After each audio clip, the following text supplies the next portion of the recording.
Recording.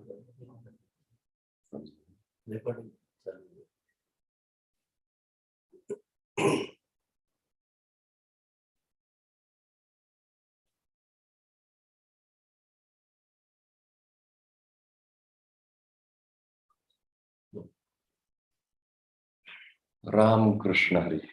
Ram Krishna Hari to all.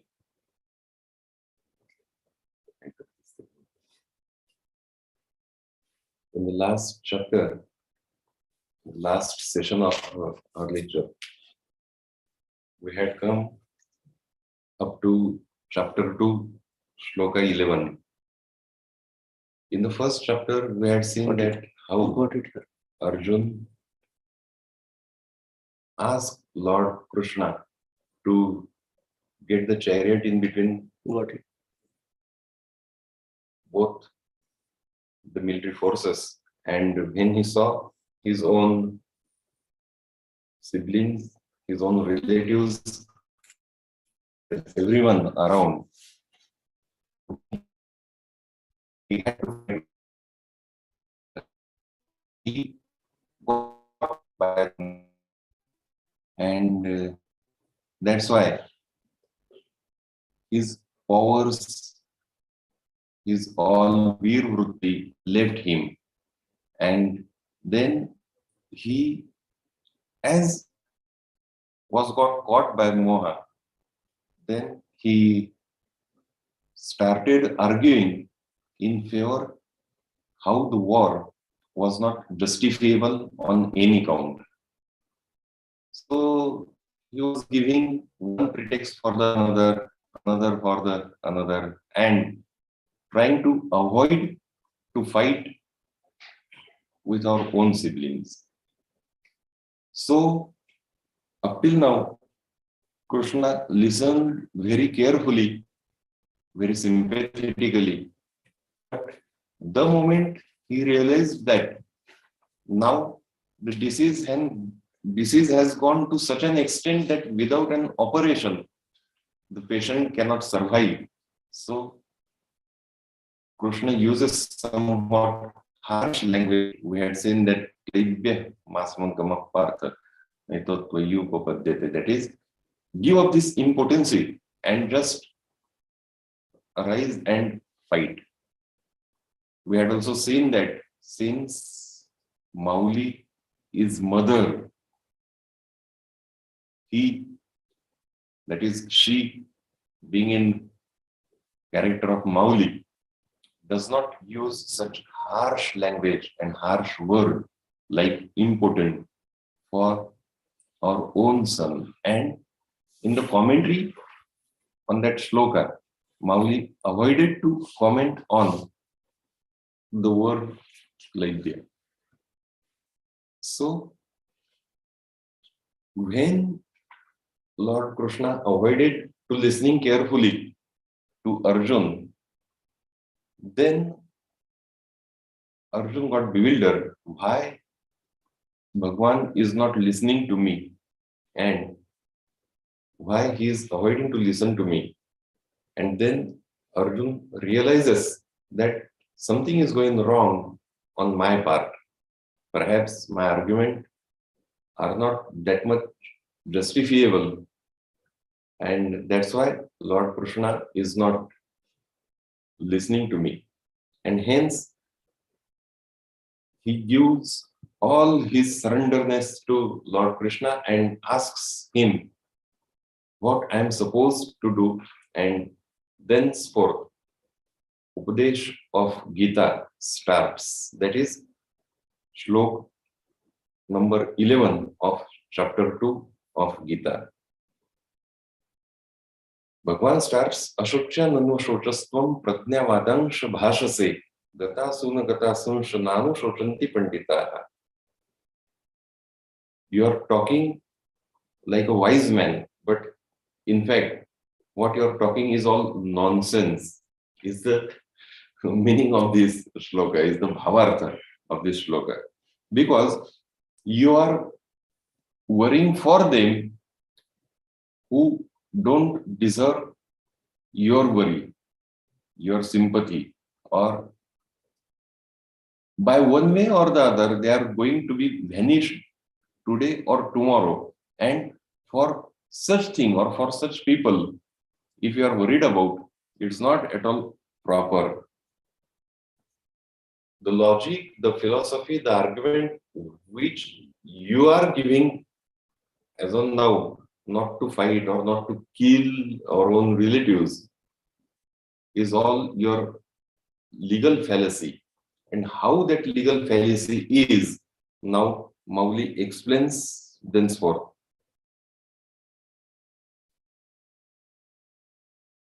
Here, with somewhat sarcasm, Mauli depicts words of Krishna, that Bhagwan, that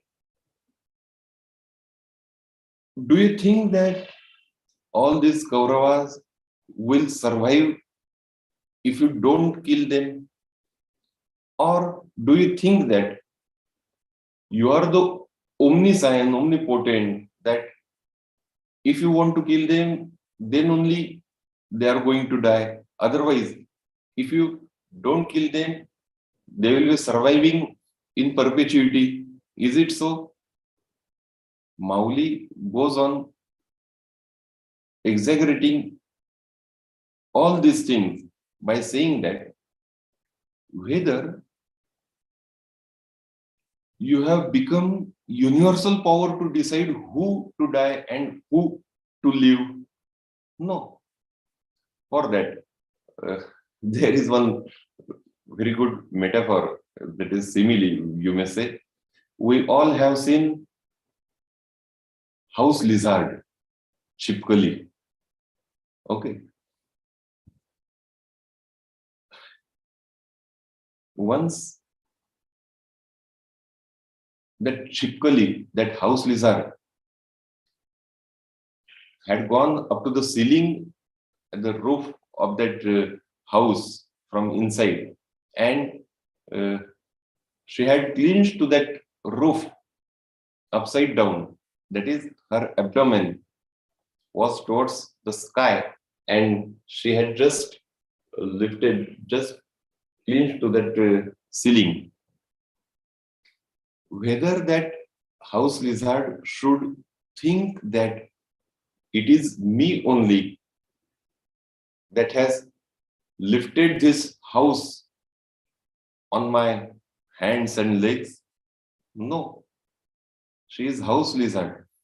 She is nowhere so far as the weight and strength of the pillars and beams and columns and walls and ceilings and everything, slab of the house is concerned. She is nowhere. But still, if the house lizard considers herself that she has lifted the house on her own, then it would be her great foolishness. It is not proper on her part to say that I am lifting the house. No. In the same manner, Bhagwan Shri Krishna also said that you are nowhere. Who are you to decide who to die and who to live? So you don't take over the work, the task of the Almighty on you. You just go on. Because there are also two things for what you have to fight with these your relatives. Even otherwise, if these relatives are mortal, they are going to die even if you don't kill them. By one way or the other, on one day or the another, they are going to die. Their physical form of no one ever remains in this world. It is going to vanish. It's going to be destroyed by themselves. There are three kinds of nasha are said in our Vedanta Shastra: Swagat, Parataha, Vastugat, Swabhavataha nash. So, by one kind of destruction or the another, they are going, their bodily form is going to be destroyed. So you need not worry about the bodily form of Kaurava. And so far as their Atma Tattva is concerned, their soul is concerned, it is not at all going to be destroyed by any means at any time, by anyone. It is eternal. So, by one way or the other, this is like sand clock. Mauli uses the metaphor of sound clock, sand clock. On one pot there is dust like sand, and all it is coming down in the pot which is at downstairs, and after it comes all the sand, so we just have to turn it around and put it again. So again it starts. The whole universe, the whole process, Mauli says, is just going on like the sand clock. So you should not have to worry about. And again Mauli gives one very beautiful metaphor, that the tides coming on the ocean are bound to rise and bound to get down, and they would be continuously going on, coming, going. But the water, the principle of water is going to be as it is. The water itself is not going to be destroyed by anyone. May the tides come and go and they clash against the rock, but the tide may destroy. Even if the tide gets destroyed, another tide will come up, and continuously, eternally, that process of tides would be going on. In the same manner, bodily form of each and everyone is just like tides on Brahma Tattva ocean, and the soulfulness is not going to be destroyed at all. The water, the H2O, this is not going to be destroyed. So you are worrying about the tides. You have not to worry about tides. And if you are worrying about the water, you need not worry about the water as well, because it is not going to be destroyed in any way. It will remain ever. So one after another, Mauli goes on giving the chain, the cycle of metaphors and similes.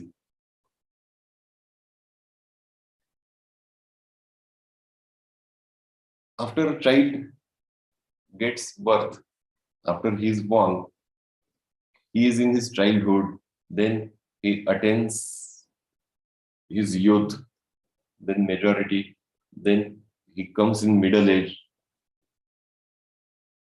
and he becomes old. The person, the manhood is the same. What changes is just the form, just the phase. These are all phases. So you need not worry that my childhood lost. Though your childhood died, you became young. In the same manner, if one person dies, you need not worry for him, for his death, because in one form or another, he again comes up in the same universe.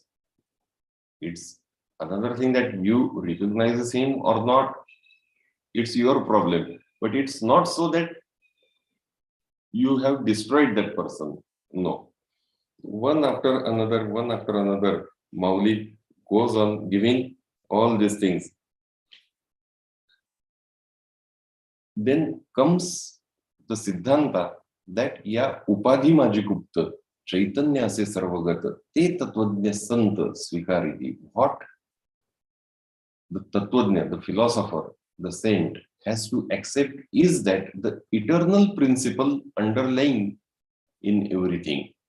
Everything what we are seeing by our naked eyes is just bodily form of anything, that is nam rupatmak upadhi. what is it is called in our Vedanta, Upadhi. But that Upadhi is not real.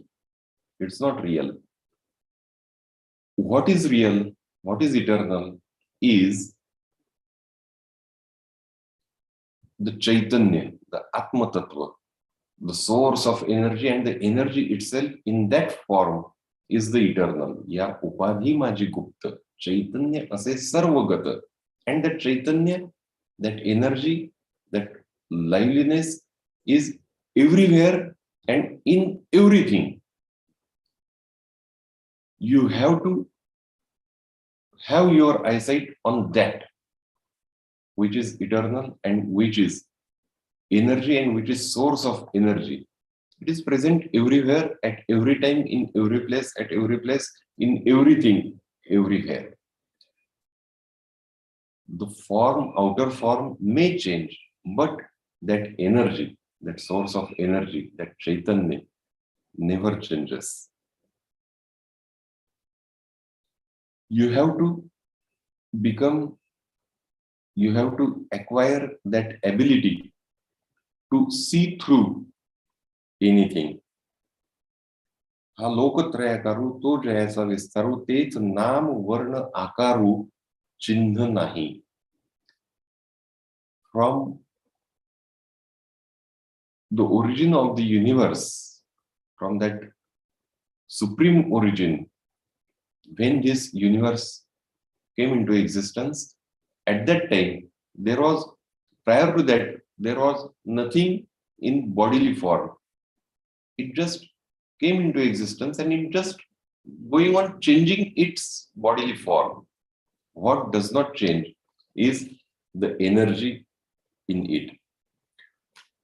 Even if still, after I am narrating all these things to you and you are worrying, Mauli gives another example that if we go to sleep and we have dream, and in our dream we see each and everything, that we have become rich, we have gained a very good house, cars and everything. And if we become aware, we awake from that our sleep, that time we never worry about, we don't weep that, oh, I lost my house and everything. No. In the same manner that you should not worry about this world, which is in Nam Rupatmak form, which is just Upadhi. It is going to change even if you or anyone doesn't change it. You see all this world, this universe, this bodily form like a dream. Or like your shadow.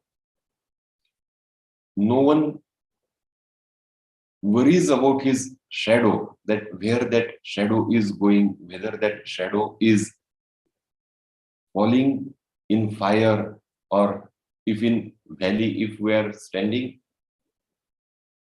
in a very huge mountain, large mountain at the end of the mountain, and if our shadow goes down in the valley, whether we say that I am falling in the valley, no. Only that shadow is going down in the valley, but you are still alive. In the same manner, you should not worry about what you are seeing, all this, your enemies, your relatives, as they are looking to you. No. You are worrying just about their shadows. Their bodily form is not the actual bodily form which you are looking to. Their real existence is their energy, their supreme Atma Tattva. And it is not going to be destroyed. Then why you are worrying to fight? This way or by another way, Krishna tries to convince Arjuna so that Arjuna should get up and he should fight against Kaurava.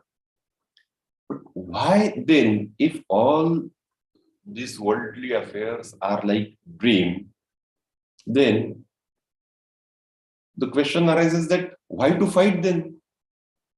Why to defeat Kaurava? Why to get our kingdom back from them? If everything is like shadow, if everything is like dream, then why to do all this unnecessary fuss and of having fight and having waging war against each other and killing and making all this violence?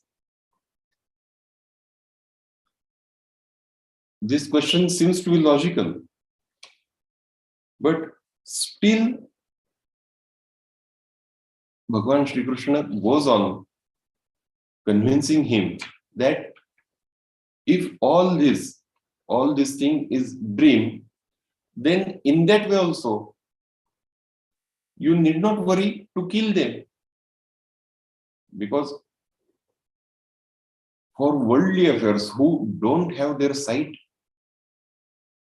on Atma Tattva, they will look to the great people, how the leaders in the society behave, and in that manner, laymen, they behave. For their sake, you have to fight.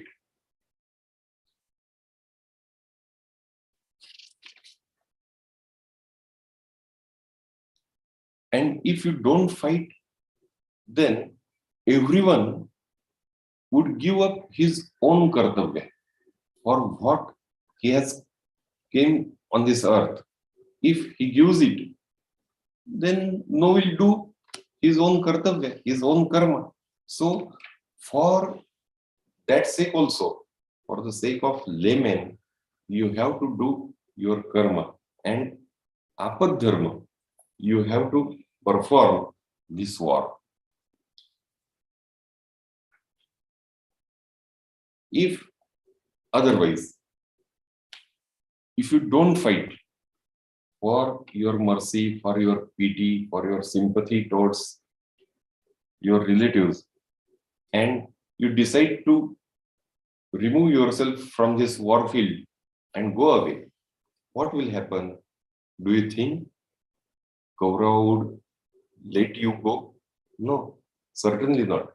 They will go around, they will follow you, they will chase you, and they will humiliate you. They will humiliate. Then, who are you in fight? You have won against Lord Shankara as well. And if these people humiliate you, it would be worse than your death. Kirtin chati bhutani katheshanti devyam sambhavitasya chakirtir maranadapi richyate.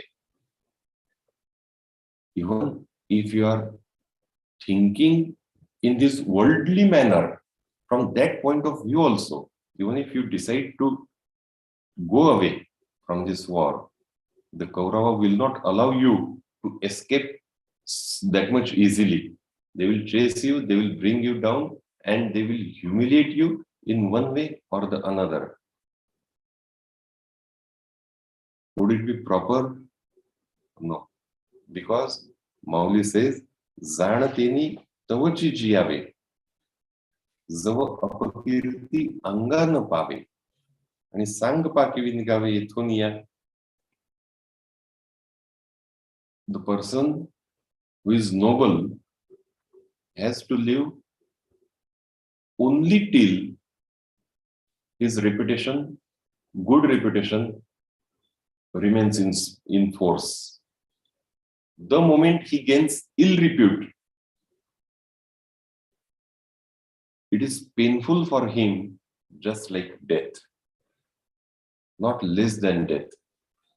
It's painful, very painful for a noble person that is humiliated, maybe wrongly or rightly, for right reason or for a wrong reason, that apart.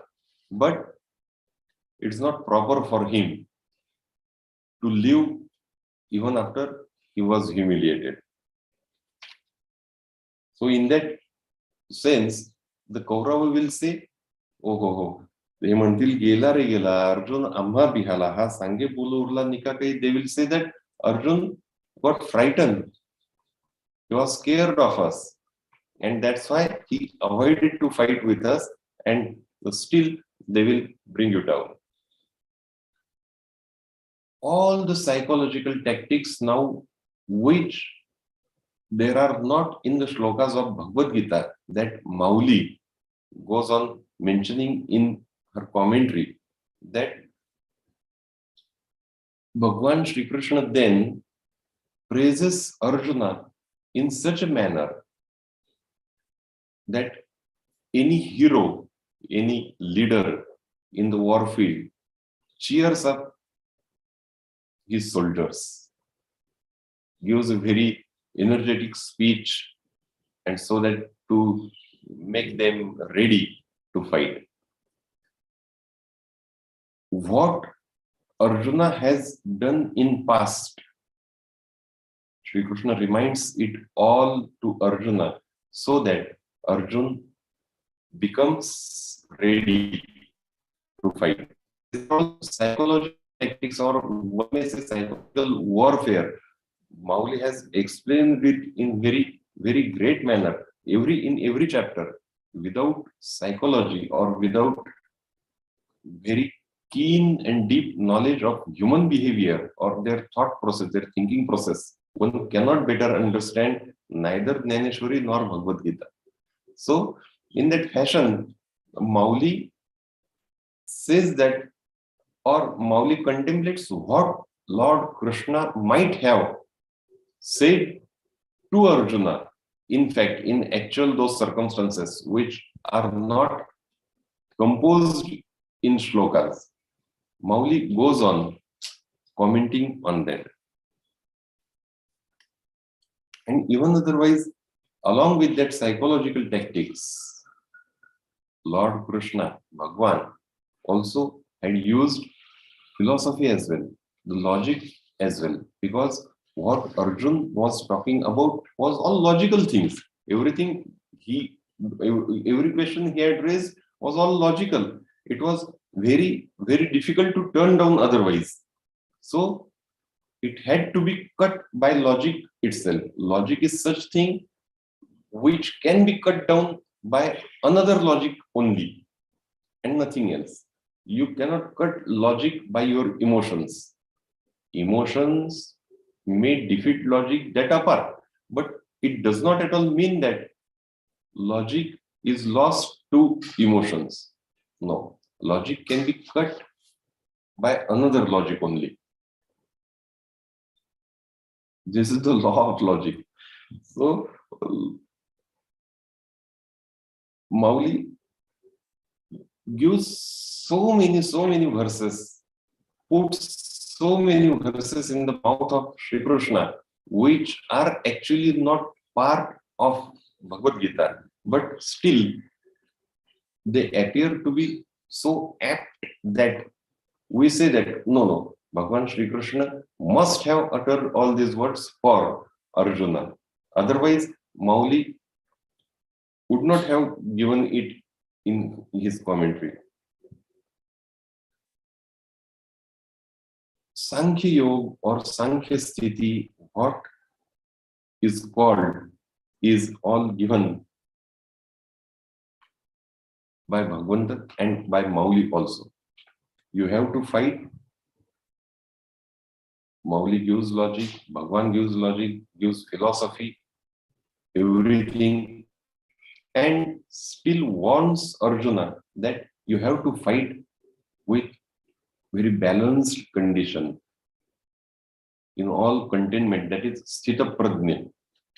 You should not be worried about the outcome of the war.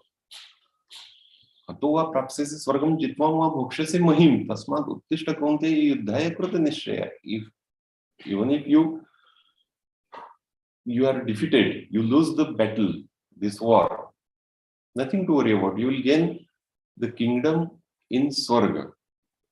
And if you win here, you will get your rightful kingdom, your part, your share, your part of your partition, your kingdom.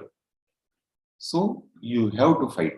You should not worry about the outcome. You don't worry about the outcome of the war. Then you even don't get abhiman or ahankar that you are waging the war, you are fighting the war. Don't get that ahankar. And don't be frightened of the outcome. Become sthita prajna. And for that, all the qualities of sthita prajna, Mauli and Bhagwan Shri Krishna are saying henceforth. Mauli and Bhagwan Shri Krishna are telling Arjuna the Buddhi Yoga, the Sankhya Yoga. Those who believe, those who know, they say there are, by one way or the other, only two kinds of philosophies. Mauli say one is Yoga, Kriya Yoga, or other is Sankhya, Buddhi Yoga. All other isms, all other philosophies, by one way or the other, are included either in Sankhya Yoga or in Kriya Yoga or Karma Yoga or Yoga. Nothing else remains besides these two isms, of which Sankhya Yoga, Buddhi Yoga is Mauli depicting in this second chapter elaborately. This Sankhya Yoga is depicted, Mauli says, since in Vedas. But this Sankhya Yoga, this Buddhi Yoga, is in fact difficult to grasp. Though it is narrated, though it is described in Vedas very elaborately, we should have that capacity what to choose, what to pick it up from Vedas and what to apply in our day-to-day life. Here, the careful listener or the reader may wonder that if Mauli is discarding Vedas at some extent, it's not discarding as such, but it's just a matter of choice.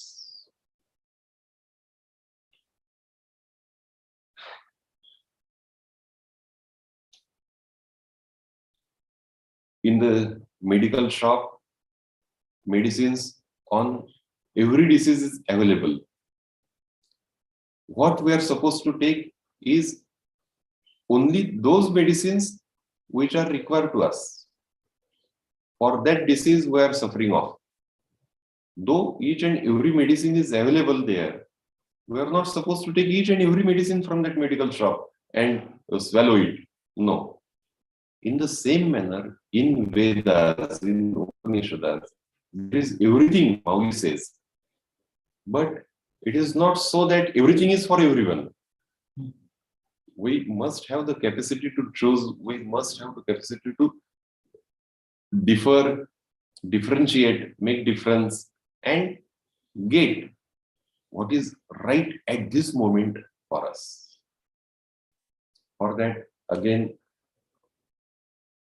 Mauli gives simile or metaphor that after sunrise, after the sun rises in the east, one can see many paths, many roads, hundreds of roads one can see at east, at west, north, south, east, west, south, north, everything. Road, sub-road, then small roads. Hundreds of roads one can see as soon as the sun rises. Only because one can see all those roads, ways, Would it be right to travel upon all those ways and all those roads? No. We have to decide today where I have to go, what things today I have to do, and by that road only you have to go and you have to travel.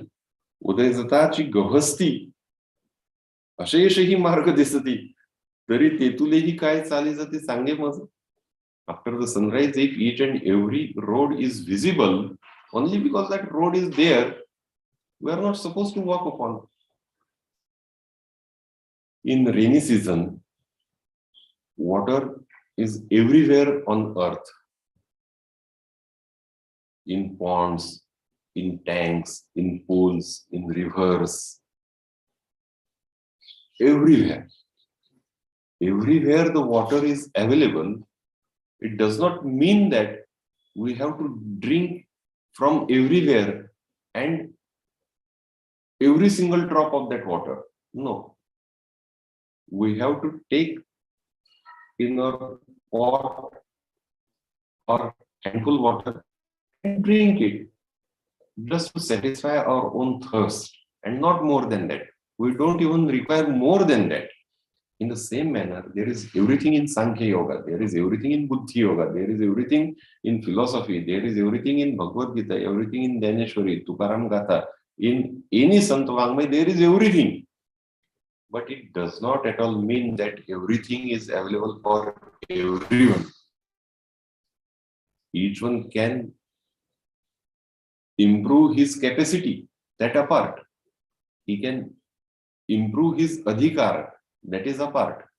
But at least first you have to raise up to get each and everything. Till then, you have to decide what to do at this moment, and you have to concentrate upon that much part only.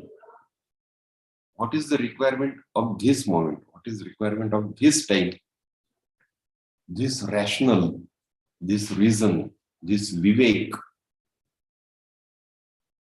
is the gist of Buddhi Yoga and Sankhya Yoga. This swatantra, this liberty is given to mankind. Vyavasayatmika buddhi, that is vivek, is given to everyone, and everyone has to use it in very rational manner. Because what is going to happen by our karma, by our deeds of that moment, then the chain of its effects and side effects is bound to come along. And by that sequence, we will have to face the consequences of Janma and Maranam. Punarapi Jananam, Punarapi Maranam, Punarapi Janani Jathare Shayanam. Yasavsare Kuludustare. So, we have to be careful about our choice of particular karma and what is need of the moment. One must have to decide very carefully, very rationally, and has to do that thing at that moment particularly. This thing Mowgli wants to impress upon the minds of the reader. And by doing that thing, we have to keep our mind, our chitta, our soul very balanced. It should not fluctuate for anything at any point of time. Arjuna samatva chittache, Techi सार जाण योगाचे, जेथ मन आणि बुद्धीचे ऐक्याथी. Because every time our mind, our heart and our brain usually go against each other. What our brain asks us to do, our heart opposes, and what our heart asks us to do, our brain opposes. No. Mowgli says, you have to strike out balance very carefully in your heart and brain. man and buddhi. That samatva, that balance, is the sar of all yoga, is the gist of all yoga. Arjuna, samatva chitta che, samatva, balanced condition, balanced state of mind, balanced state of chitta, is the gist, is the sar sarvasva of all kinds of each and every kind of yoga. Techi, techi. Mauli is using the word very emphatically. Techi, nothing else besides that. It is the only thing which one has to do. That is to keep balance in mind and intellect. Buddhi, man, heart and brain. If you remain firm, if you remain balanced, if you remain indifferent, this is the only thing which can be achieved in Buddhi Yoga, Sankhya Yoga. This is the ultimate goal, actually, which Sankhya Yoga, which Buddhi Yoga asks us to achieve. And this is Sankhya Yoga. To Buddhi Yoga Vivarita, Bahute Pade Partha, Diseha Aruta Karma Bhagu. And that Buddhi Yoga, by this way or another, by this, that way or another, has to be achieved by each and everyone. That Buddhi Yoga, that Sankhya Yoga, that Samatva,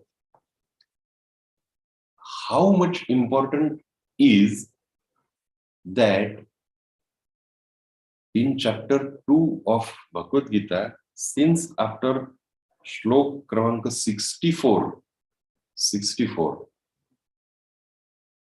till its end, chapter 2, in each and every shloka, by one way or the other, Bhagavanta and Mauli has used the phrase or terminology of Buddhi Yoga or Sankhya Yoga by one way or the other. Repeatedly, one thing, constantly going on hammering to impress upon the minds that how that Sankhya Yoga, that Buddhi Yoga is important.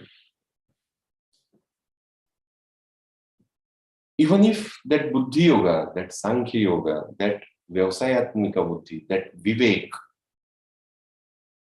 is enlightened in our chitta, in our soul, even at the slightest degree,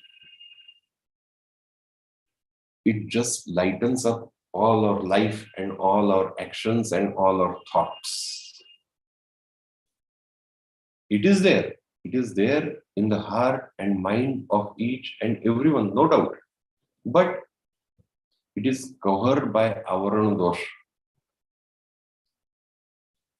What the Sadguru and Sadgrantha like Jnaneshwari and Jnaneshwar Mauli do is that they just take out the avarana and the light is already there. Whatsoever in small manner it may. Mauli say, you need not worry that it is small. That small lamp has huge capacity to enlighten the whole world.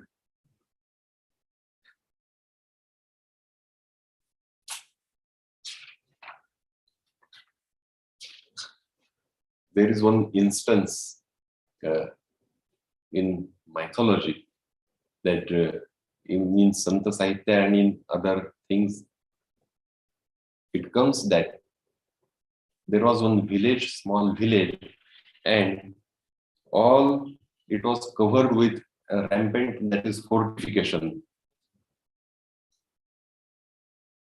Just after that village, small village, there was a jungle, there was a forest of 10 to 12 miles, and in that forest, there was one hill, very high hill, mountain, and on that mountain, at the top of it, there was one temple of a deity. No one from that village could ever go up to that temple on the mountain, because even if at the earliest moment in morning one starts traveling, in the midway itself the sun sets, and then all the tigers and leopards and all those animals, beasts in the forest would make the traveler their prey. So one young person, maybe at the age of 16, 18 of age, he thought in very logical manner that if no one returned who went to go up to that mountain, because in the midway itself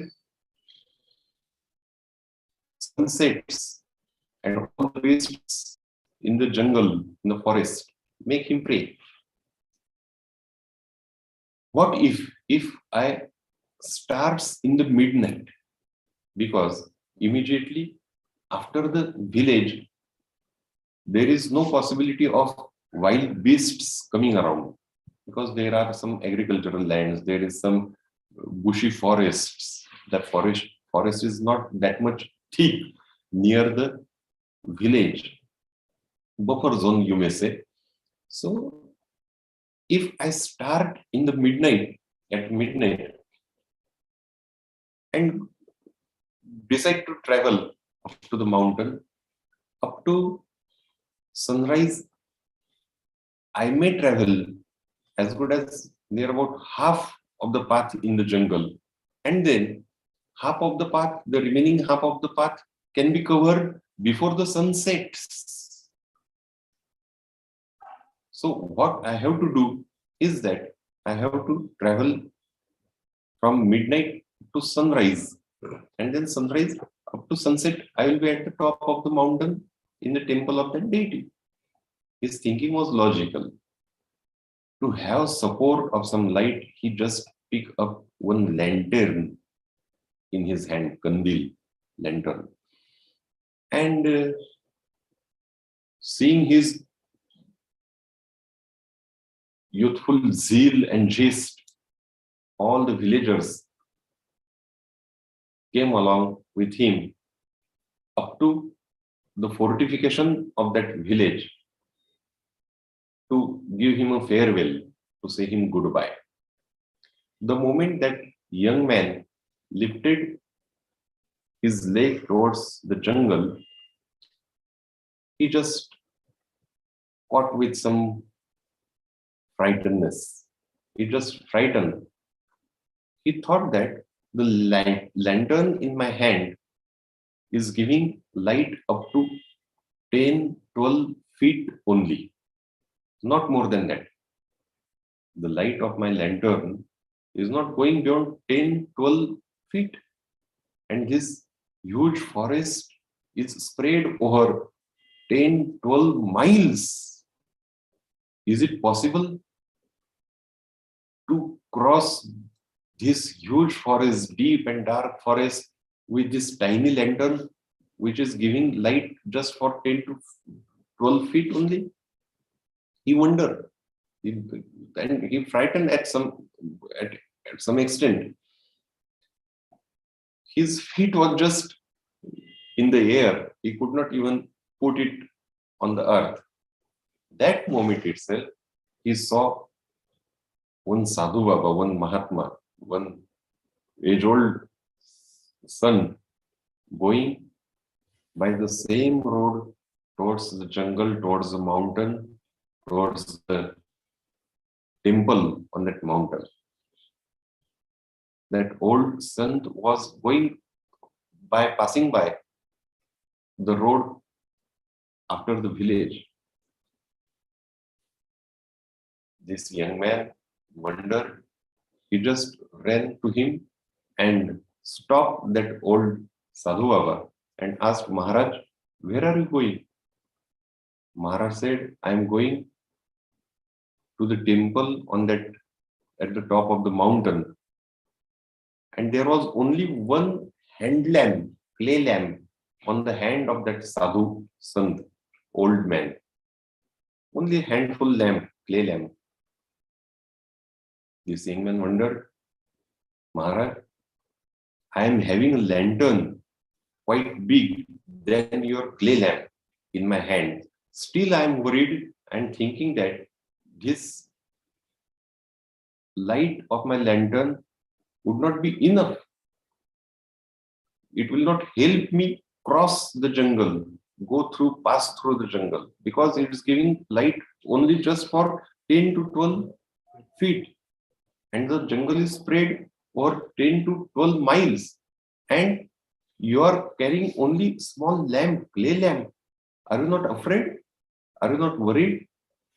How can you think that by this tiny lamp, you are going to pass through the jungle? That Sadhu Mahatma, that saint, smiled very pleasantly, just laughed with that young man and told him that, see, young man, though the lamp in my hand is very tiny, its light is going only up to 1 foot or 2 feet, not more than that. I am aware of it, I know, but still its power is eternal. The power is not small. May the wick is small, but the power of the light is not small. The moment carrying this clay lamp on my hand, I put one of my leg ahead, this huge darkness will be just put 1 feet back. Then again I will raise my another foot. Again this darkness will be pushed behind. So power of this lamp is very, very, very huge, very gigantic. What I have to do is that I have to just keep the wick alive, that lamp alive, till the sun rises. Then seeing all these very energetic and very good words of that old Sadhu Maharaj, all the villagers who had came over there to give goodbye and give farewell to this young man for his traveling, they also got very impressed. They also thought that since time immemorial, we were having the desire to go and travel up to the temple on that mountain, but we could never dare, because we had never seen going there, coming back. Yad gatva na nivartante. In that fashion, no one ever came back who went. But if we all collectively go by the strength, power of this youth, of this young man, and by bhakti, shraddha of this old man, Sant, the philosophy we narrated just now was quite appealing. So we also can go there and have darshan of that deity at the top of the mountain. Those villagers asked that young man and that Sadhu Maharaj to wait for a while. They say, we also have desire to go and take darshan of the deity. We all go to our home and we also bring some sort of light with us. Maybe a hand torch, maybe a torch, maybe samai or anything, we bunch of wicks, clay lamps, anything. And please wait for us, we'll all go together there. Okay, that young man and the old sadhu waited there. All the villagers went to their respective houses. They bring whatsoever possible sadhana of light with them. And they all again came that fortification of that village. And that time, one miracle happened. What that miracle was is, by the collective spread of light of all those villagers, of that young man and of this Sadhu Maharaj, the whole jungle, whole forest of 10, 12 miles just brighten up, just lit by very divya prakash, very heavenly light. The deity also, for whose darshan all these devotees had decided to go, that deity itself came out of the temple, and again by its own light, all the jungle and all the atmosphere, all there was very, very blissful light was around, and that deity gave darshan to each and everyone from there. They did not even had to travel through the jungle and carry all the risks of traveling. All right, this is maybe a myth, but the principle underlying is quite applicable so far as Bhagavad Gita and Jnaneshwari is concerned. Mauli Jnaneshwar Maharaj is just like young man. At the age of 16, he narrated Jnaneshwari. At the age of 16 only, he made commentary on Bhagavad Gita. And Bhagavan Shri Krishna is like old Sadhu Purush, old Sadhu man.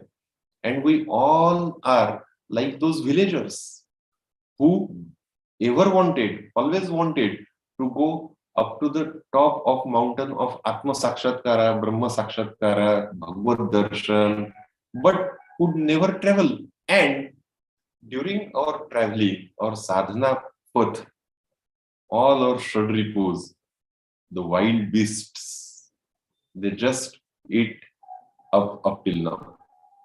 They just ate us up till now. So that we could not ever fulfill our yatra, our sadhana, our journey, or traveling. But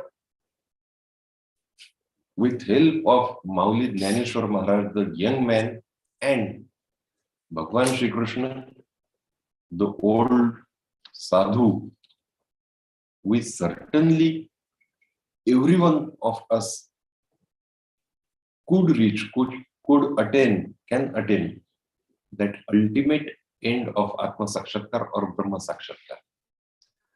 What we have to do is that, for that, we have to keep the Buddhi, the Sankhya, the Vivek in our mind constantly alive. In whatsoever small manner it may, but its power to lighten up our life in this world or in another world as well, that power of the light is very huge. We must not forget that power of howsoever tiny weak in our mind, in our heart, in our chitta, that it may.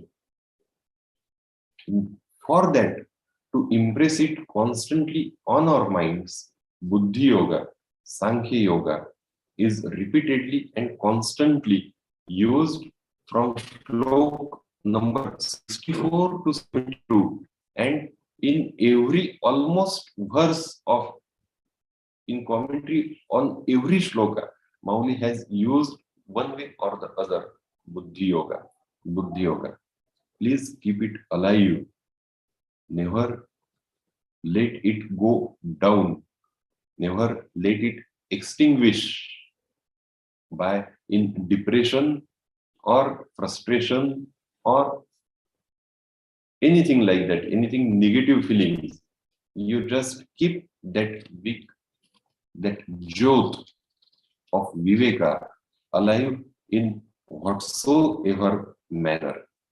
If you keep it up, then ऐसा आत्मबोधे तोषला तो परमानंदे पोखला तोच स्थिर प्रज्ञ भला ओळखतो. He will attain that atmabodh, he will attain that paramanand, and he will become the Paramananda itself.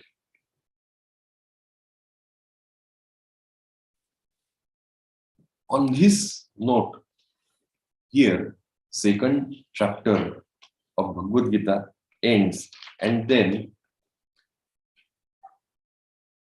third chapter starts with the question of Arjuna. Arjuna says, okay, it's all right. If one has to attain the Buddhi Yoga, one has to attain the Sankhya Yoga, one has to just awaken his Vivek, his reason. It's good. That's what I was saying up till now. Then, if one has to just lit up his Atmanatma Vivek, Vyavasayatmika Buddhi, Buddhi Yoga, Sankhya Yoga, or Vivek, then why to do karma? Why to fight? That is the same thing I was telling up till now to Krishna, but Krishna was not listening. See,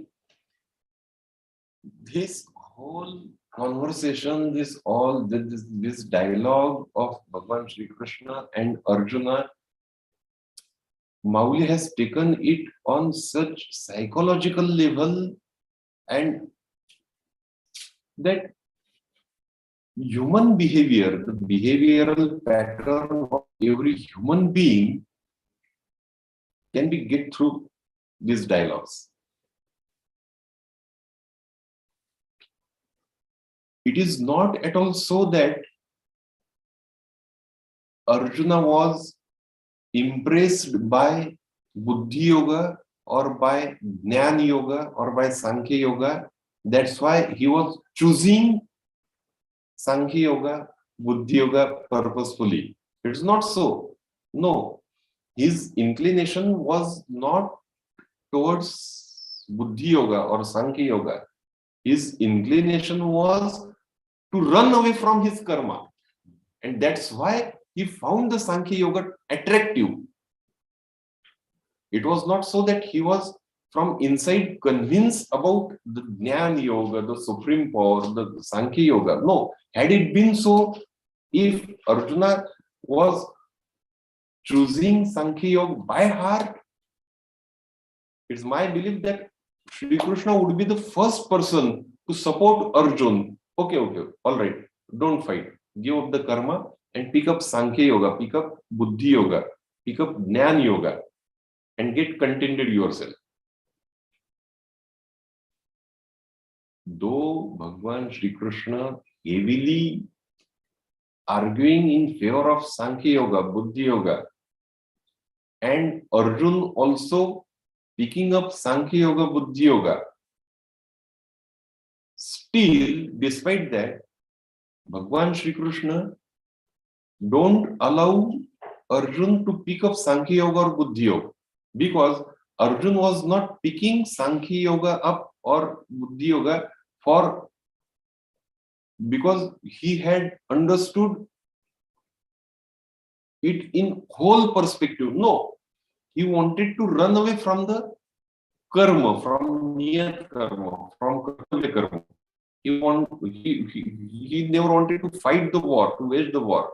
And that is why, as an alternative, he was choosing Sankhya Yoga or Buddhi Yoga. And this thing opposed to Sri Krishna. Sri Krishna disliked this thing. Sankhya Yoga is great, Buddhi Yoga is great.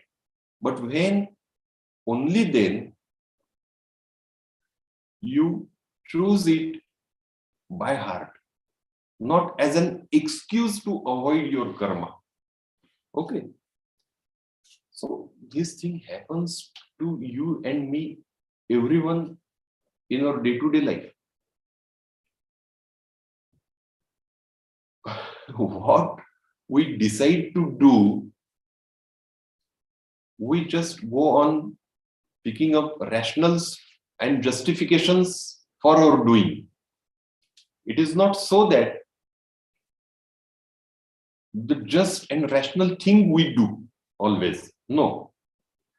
We do what we always want to do, what we like to do.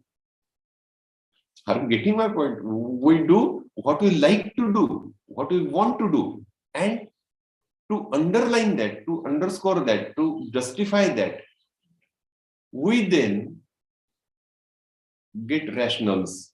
We then find logic to support our deeds. It is not at all expected on our part. We have to do what is right, what is just, and to do that. And that time, you need not have to justify your deeds. This is the same dilemma or same conflict which Arjun has expressed in the very first shloka of chapter 3, that Arjun was Jayasi Chit Karmanaste Mata Buddhir Janardanan Tatkin Karmaning Hori Man Neo Jayasi Keshava. Hey Keshav, Bhagwan Shri Krishna, if you say that Sankhya Yoga is good, one has to develop Buddhi Yoga, Jnana Yoga, and that is the ultimate end. By that only one can attain Brahma Sakshatkar or Atma Sakshatkar. Then why you are putting me in this ghastly deed of waging war against my own siblings? Why? What you are talking is dual thing. Nyaneshwari vakyena buddhim mohayasiva me tadekam vad nishchitya yena shreyotam apnaya. At the same time, you are saying that Sankhya Yoga, Jnana Yoga is great. There is nothing like Sankhya Yoga. There is nothing like Buddhi Yoga. Nothing has to be attained else than that. And at the same time, you are asking me to do my all day-to-day karma, kartavya. How it is so? You are talking, you are speaking, you are blowing hot and cold at the same time. It is not permitted. No, no, no. You just tell me one thing to do and I will do that. But don't speak to confuse me. If yourself are speaking in this manner, what the person like me, Arjun says, who is already confused, to do then? If the patient is bedridden and doctor comes and says, you take this medicine or that medicine with this or with that, anything, and do anything what you want to do. What hopes would be there for that patient? The commentary of Mauli on these two shloka is very good example of smacks of sarcasm. From the mouth of Mauli, Mauli interprets the feelings of Arjuna in very powerful manner.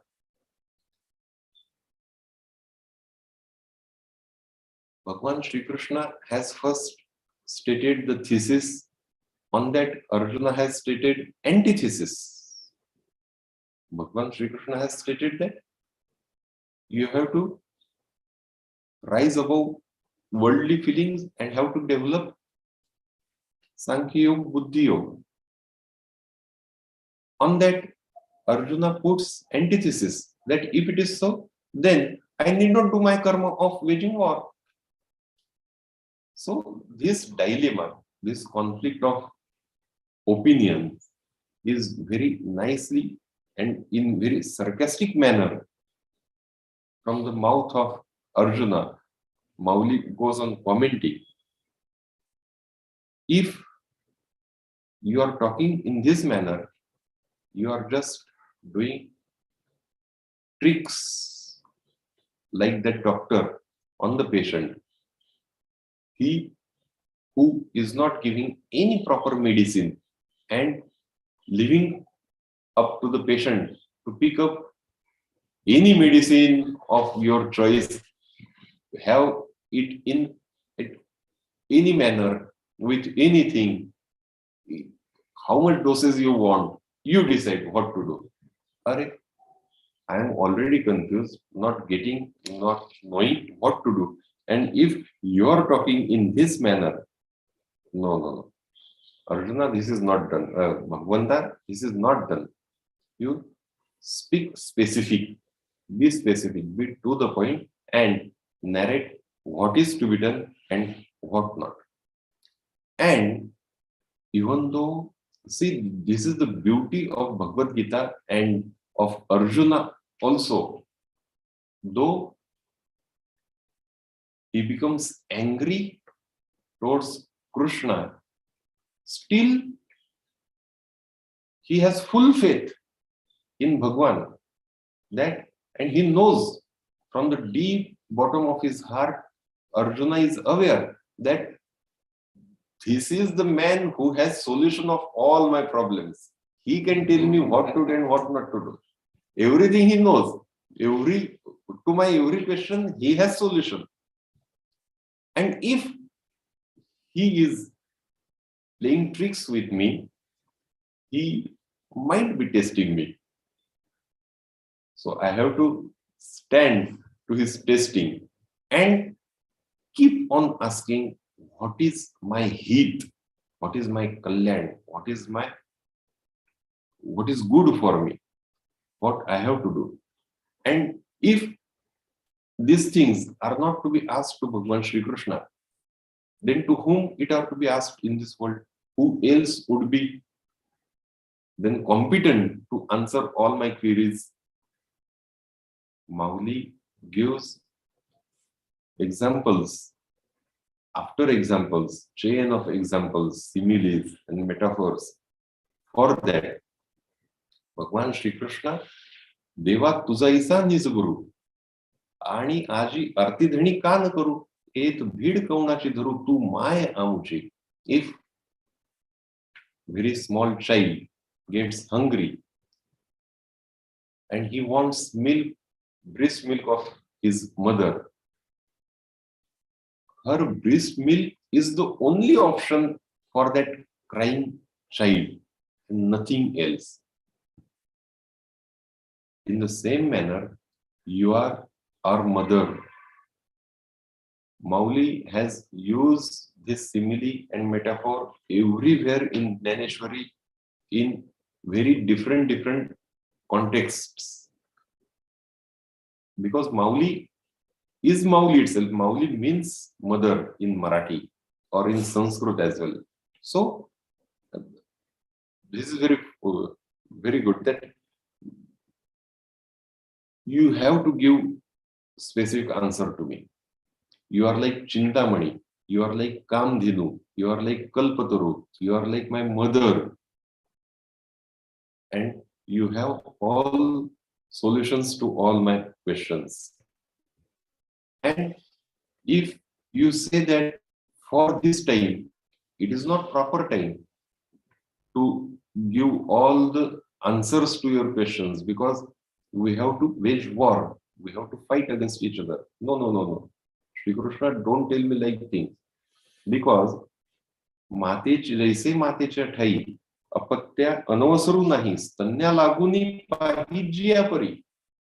Whatsoever important work mother might be doing, working from home nowadays, very good meeting is going on, online meeting is going on, Zoom meeting is going on, and superior officers of that mother employee are there, boss is there, and everyone is there, and very important topics are being discussed, deals and contracts and everything is going on. And if 2-3 months child, son of that mother, cries and that child gets hungry for the breast milk of that mother, do anyone ever can imagine that mother would continue with that meeting? No. Whatsoever important talk is going on, she would leave that talk apart and just would pick up her son and bring to her breast and give him the milk. Because for real mother, there is no time for the son. No. Every time is good time to satisfy the child. In the same manner, Arjuna says to Shri Krishna, you may say that, is it the proper time to tell each and everything, to answer each and every query of yourself? No. First you fight and then we'll see about your questions. No. In this very childish manner, Mauli says, Arjun then makes Krishna to satisfy all his queries. And hence, then from Shloka 3, Bhagwan again starts to speak Lokesmin Vividha Nishtha Pura Prokta Mayanaga Jnana Yogena Sankhyanam Karma Yogena Yogena. Are Arjuna, these both the ways, that is Karma Yoga and Sankhya Yoga, are there. They are since very beginning. And you have to follow the right yoga at the right time. Both these yogas are prevailing in the world. But for them who are not yet competent to travel, to go by the Sankhya Yoga or Buddhi Yoga directly, they have to travel by Karma Yoga. See, then again Mauli give one example.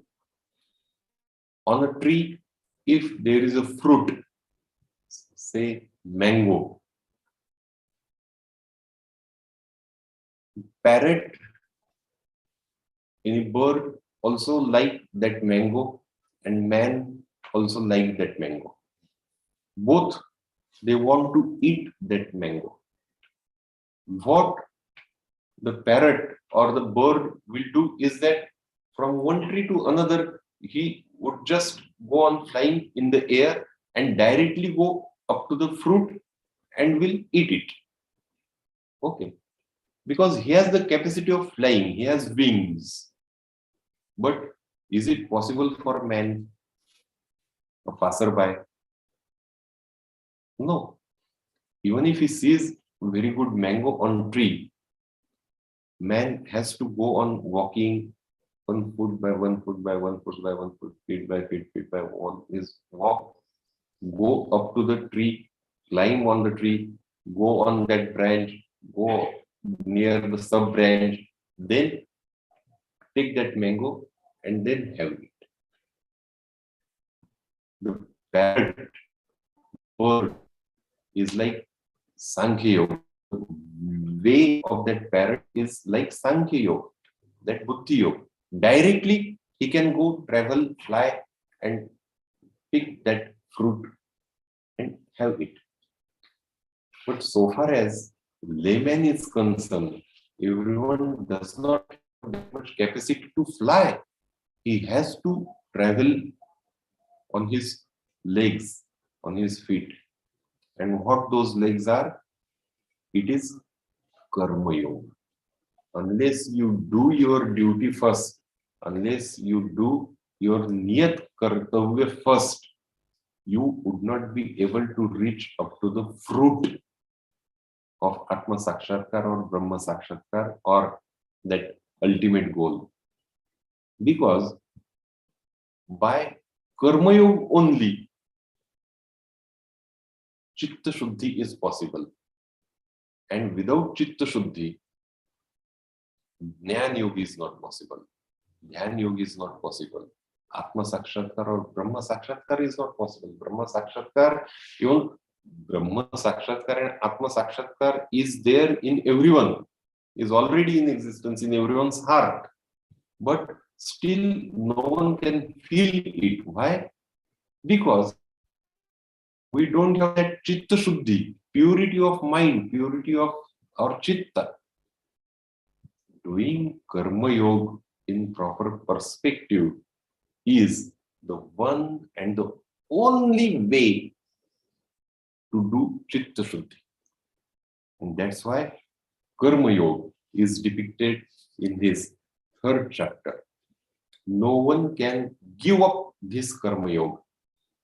If one, Mauli goes on giving examples after examples in his own way, in his own style, that if one wants to go on the next bank of a huge river, one has to